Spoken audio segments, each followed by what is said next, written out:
Oke, halo semuanya. Salam kenal buat yang belum kenal. Saya Keva Sevander, founder dari StockUp. Jadi StockUp ini, mungkin sebelum cerita StockUp kan saya memang udah invest di saham dari tahun 2014 dan tahun 2019 bikin channel YouTube sampai sekarang aktif bagiin konten tentang saham, edukasi saham. Nah, tahun 2021, tahun lalu berarti ya, saya sama partner saya namanya Bro Andika Sutoro Putra, itu kita merger ya. Jadi kita punya dua perusahaan yang berbeda, terus kita merger jadi satu, kita bikin namanya Stock Up. Ya, sebenarnya Hmm. visi dan semangatnya masih sama, di mana kita pingin ngajarin ke teman-teman berbagi ilmu tentang investasi saham. Jadi ya kurang lebih semangatnya seperti itu. Seneng banget, seneng banget. Kayaknya zaman dulu pertama kali belajar saham tuh ribet banget. Ini juga belajar technical analysis satu semester kali. Jadi agak beban gak sih, Kev harus jelasin dalam 1 jam ke depan. Ya, memang setidaknya ini ada basic yang teman-teman bisa bawa supaya nanti kalau teman-teman belajar mandiri, teman-teman bisa lebih nangkep gitu. Karena memang mungkin dalam waktu yang terbatas cuma sejam pasti kita nggak bisa semuanya, tapi at Ya, least ada basic-basic.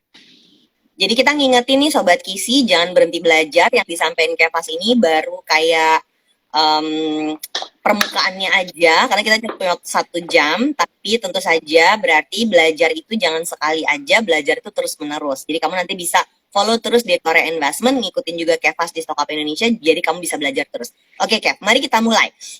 Udah mulai nih.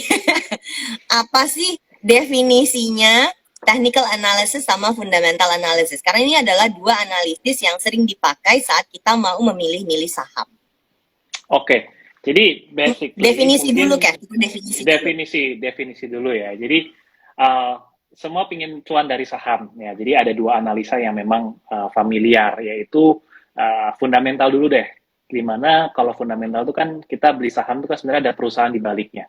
Jadi kalau perusahaan analisa fundamental tentu kita mau mempelajari karakter bisnisnya seperti apa sih, apakah bisnisnya menghasilkan profit atau tidak. Seintinya fundamental tuh ngomongin laporan keuangan perusahaan, prospek perusahaan ke depan dan segala macam tentang ya perusahaannya lah gitu. Supaya apa? Supaya kalau mau beli saham yakin nih perusahaan bagus sehingga kalau perusahaannya bagus nilainya bisa naik di kemudian hari. Nah, ada satu analisa yang sebenarnya cukup berlawanan dengan fundamental, di mana sebenarnya kalau analisa teknikal itu boleh dikatakan ya ekstrimnya adalah nggak peduli deh perusahaannya apa gitu. Yang penting harganya naik. Nah, gimana cara Hmm. tahu harganya naik? Lihat historis pergerakan harga sahamnya. Oh, apakah pergerakan harganya membuat suatu pola, ada tren yang uptrend atau tren harganya lagi downtrend. Jadi analisa teknikal itu memperhatikan pergerakan harga untuk memprediksi kira-kira ke depan harganya mau dibawa kemana nih, gitu. Jadi ini memang dua ekstrim yang cukup berbeda. Oke, ini menarik karena jadinya Sobat Kisi itu harus tahu kalau kita beli saham itu berarti kan kita beli kepemilikan sebuah perusahaan. Berarti fundamentalnya atau inti dari si perusahaan itu kayak apa itu disebut fundamental analysis. Sementara pergerakan Ya, per menitnya, per jamnya, per harinya, pergerakan per bulannya itu disebut technical analysis gitu ya. ya. Persamaannya dan perbedaannya dari kedua analisis ini apa, Kev? Sebenarnya kalau mau disamain susah. Ya, jadi memang nggak ketemu sebenarnya aliran dua aliran ini. Jadi kalau mau sudah Persamaannya cuma ekstrim. bisa dipakai buat mengukur gitu kali ya. Persamaannya Iya, cuma itu sama-sama nggak? bisa ngukur, sama bisa bisa dipakai, ya sama-sama kalau dipakai benar bisa ngasilin cuan lah. Ya. Tapi kalau perbedaannya specifically berarti apa? Ya, kalau teknikal kita ngeliatinnya kebanyakan ya grafik harga ya. Jadi candlestick dan Oke, segala macam. grafik ya Kalau berarti yang dilihat ya. fundamental bacanya laporan keuangan gitu. Rasio berarti ya yang dilihat ya. Ya. Mm-mm. Oh, ini jadi menarik dong kalau misalnya Sobat Kisi ngeliat, ini saham perusahaan teknologi kayaknya seru karena semua orang pakai, tapi terus fundamentalnya belum tentu bagus, teknikalnya gimana? Ini bisa bisa jadi consideration ya. Apakah orang pakai hanya fundamental aja, hanya teknikal aja, atau boleh kombinasi? Sebenarnya tergantung orangnya ya. Banyak yang kalau mau generalis, tidak mau ekstrem kanan, tidak ekstrem kiri, main tengah tuh biasa ya sudahlah fundamental pakai beli untuk nyari tahu sahamnya apa gitu kan. Tapi untuk kapan belinya pakai teknikal. Tapi itu yang generalis. Tapi kalau mau ekstrim kanan ekstrim kiri pun sebenarnya bisa. Mau teknikal nggak mau pakai fundamental bisa. Mau fundamental nggak pakai teknikal pun juga sebenarnya bisa. Yang penting sebenarnya seberapa kita yakin dengan analisa kita aja gitu. Analisanya hanya tools. Tapi kalau buat saya, ya saya percaya bahwa ya namanya kita beli saham, ya itu ada perusahaannya gitu loh. Jadi ya kita harus tahu perusahaannya apa. Makanya saya menekankan di Stock Up juga menekankan bahwa penting banget untuk kita bisa ngerti fundamental analisis gitu. Oke. Disclaimer dulu ya buat Sobat Kisi, hari ini adalah konten edukasi, kita adalah diskusi, bukan rekomendasi. Jadi kalau nanti sampai Kevas nyebut, jangan sampai dianggap ini rekomendasi, karena pasar udah tutup ya 4.10 kan, jadi nggak bisa nih Kevas ngomong sesuatu udah lewat, terus kamu mau pakai itu sebagai rekomendasi besok, hari Senin udah nggak bisa, ini udah hari Jumat. Emang pas banget dibikinnya Jumat, jadi kalian nggak bisa eksekusi besok gitu. Tapi Kev, kapan lu pakai fundamental analysis dan kapan lu pakai technical analysis? Pasti pernah dong pakai dua-duanya dong. Ya, kalau sekarang sih purely memang pakai fundamental aja sebenarnya. Tapi saya belajar teknikal, dia belajar karena dulu pun juga awalnya kan belajarnya teknikal dulu, tapi ya lama kelamaan saya ngerasa bahwa penting untuk mengetahui isi perusahaannya gitu. Jangan sampai karena harga itu tanda kutip di pasar yang kurang begitu efisien itu bisa dimainkan pergerakan harganya. Jadi kelihatannya uptrend, tiba-tiba kalau ada yang punya barang mau jual itu bisa aja gitu. Tapi untuk perusahaan yang memang bagus, mau harganya mau misalnya dalam tanda kutip dibanting atau segala macam, tapi kalau memang fundamentalnya kuat ya nggak masalah. Dikasih harga murah juga kita malah seneng gitu. Oke, ini menarik banget. Pasti banyak banget Sobat Kisi yang udah penasaran kayak apa caranya. Tapi sebelum masuk ke situ nih Kak, banyak banget yang nanya sama aku gimana cara mulainya. Di luar technical kita mesti buka account dulu di Korea Investment, di luar kita harus punya uangnya gitu ya.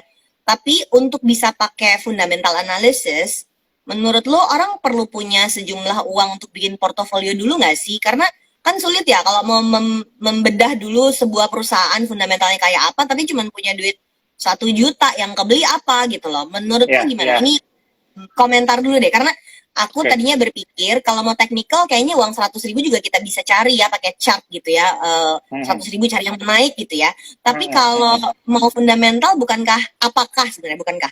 apakah perlu punya portofolio dulu, ngumpulin I don't know 10 juta, 30 juta sehingga bisa memilih 3 atau 5 saham, habis itu kita pantengin aja gitu. Menurut lo caranya jadi gimana kalau memang Kevas orang yang lebih cenderung fundamental? Oke, jadi kalau buat orang yang cenderung fundamental, sebenarnya yang disaranin pertama adalah sistemnya nabung. Jadi mau jumlah uangnya terbatas, tapi at least kita nabung dulu di perusahaan-perusahaan memang fundamentalnya kuat, jadi kita yakin. Memang uang 100.000, 1 juta itu untung 5%, 10% nggak mana berasa sih, dalam tanda kutip kan gitu. Kayak nggak greget gitu. Mungkin ada yang pingin, mungkin pakai teknikal lebih cepat. Sebenarnya untuk yang dalam tanda kutip, kalau mungkin uangnya kecil, menurut saya masih pemula. Nah, kalau pemula, menurut saya dua-duanya dipelajarin nggak ada salahnya. Cari yang merasa aman. Nah, saya pun dulu juga mulai seperti itu. Mulai dari teknikal, tapi dengan dana kelola yang makin lama makin besar, saya ngerasa ketika uangnya nanti kita bertambah, kalau kita basicnya nggak kuat, malah bingung malahan begitu udah punya uang yang atau modal yang cukup gitu. That's why meskipun modalnya masih kecil, tapi ya kita latihan. Ibaratnya ketika nanti kita dikasih kepercayaan nih manage portofolio lebih besar, kita tuh udah lebih siap gitu. Jangan sampai wah karena uang kecil seenaknya dan segala macem, pas dapat ada berkat dikasih uang yang lebih besar, malah bingung sendiri, malah mainnya ngasal. Ya jadi meskipun modal kecil, kalau fundamental ya kita saranin lebih ke nabung aja. Pilih saham untuk ditabung. Nanti kalau udah uangnya besar, mau di lamsa, mau di balancing, mau dipindah ke saham yang lain, itu jadi lebih fleksibel. Gitu. Oke, menarik ya. Jadi kumpulin dulu uangnya sampai kamu mampu beli saham yang memang fundamentalnya bagus. Nih jadinya nggak buru-buru dong ya, Kev ya. Orang tuh memang perlu belajar menunda nggak sih kalau kayak gini? Nggak buru-buru, nggak. Karena kan match-nya investasi saham tuh jadi trading gitu, tektokan gitu, benar-benar yang begitu tadi lu bilang kata cuan, gue tuh langsung, oh kalau cuan tuh berarti trading cepat, uang cepat. Tapi terus lu bilang fundamental. Ini bertolak belakang nggak sih, Kev? Berapa lama harus bisa menunggu cuan itu hadir ketika lu pakainya fundamental analysis? Oke. Jadi kalau orang fundamental itu kan percaya bahwa kita itu beli karena sahamnya salah harga. Jadi bukan sekedar perusahaannya bagus, tapi perusahaannya kalau bisa juga salah harga. Sehingga kita dapat opportunity untuk beli harga murah, nanti dijual.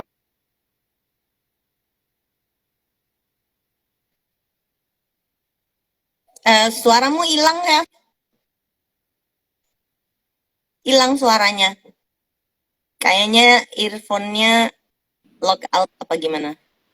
Halo. Oke, cek. Halo, Nah, udah kedengeran. aman ya? Ya. Soalnya ada telepon masuk tadi, mungkin ke switch. Sorry. Uh, Ya.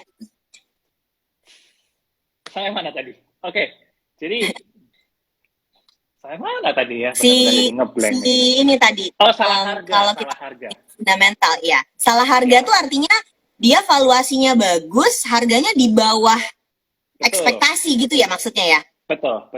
Ya, jadi kita udah punya target harga nih, value perusahaan sekian, harga sahamnya di bawah. Nah, untuk perusahaan ini mencapai ke target harganya, ke valuasinya itu kadang bisa cepat, memang bisa lama gitu. Jadi memang time frame-nya itu tidak menentu, tapi kita udah siap kalau secara jangka panjang. Makanya kalau orang fundamental biasa lebih nargetin ke untung yang besar gitu. Kita nggak nyari untung kecil-kecil receh-receh, tapi sekali hit besar gitu. Makanya kalau tadi modalnya kecil nggak apa-apa. Tabung dulu selama masih salah harga, tabung dulu aja, nanti uangnya udah kumpul, balik lagi ke value, kita dapat jackpot gitu. Ini menarik banget, jadi long term ya, visi ke depannya tuh long term ya. Definisi long termnya kalau buat seorang Keva Evander tuh berapa lama sih? Minimal When do you 1 tahun aja, itu menurut saya udah cukup long term sih. Punya berarti, kesiapan mental kalau harganya nggak gatel pengen cairin gitu ya. Iya, betul. Kev, sebelum kita masuk ke detail-detail antara technical analysis sama fundamental analysis yang artinya itu udah daging-dagingnya dari ilmunya untuk analisis ya, aku mau nanya pertanyaan yang cukup sensitif nih. Kapan Keva Evander cairin dana di sahamnya untuk dipakai liburan gitu misalnya? Oke. Atau apa udah pernah dicairin beli rumah gitu misalnya, Kev?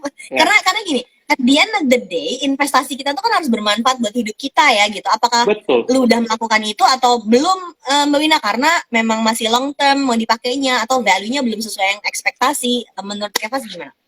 Betul. That's why saya sangat setuju kalau bahwa investasi ini, kalau kita bukan seorang fund manager ya, ini kita beda bicara. Kalau fund manager memang ngelola uang yang sudah besar gitu ya. Tapi kalau buat retail kayak kita, saya sarankan selalu ya, kita selalu punya goal. Nah, investasi itu kan memang untuk mempercepat keinginan, untuk kita tuh mencapai keinginan. Jadi pertanyaannya kapan take profit gitu? Jawaban saya adalah ketika memang sudah mencapai target dana untuk kita beli goal tersebut.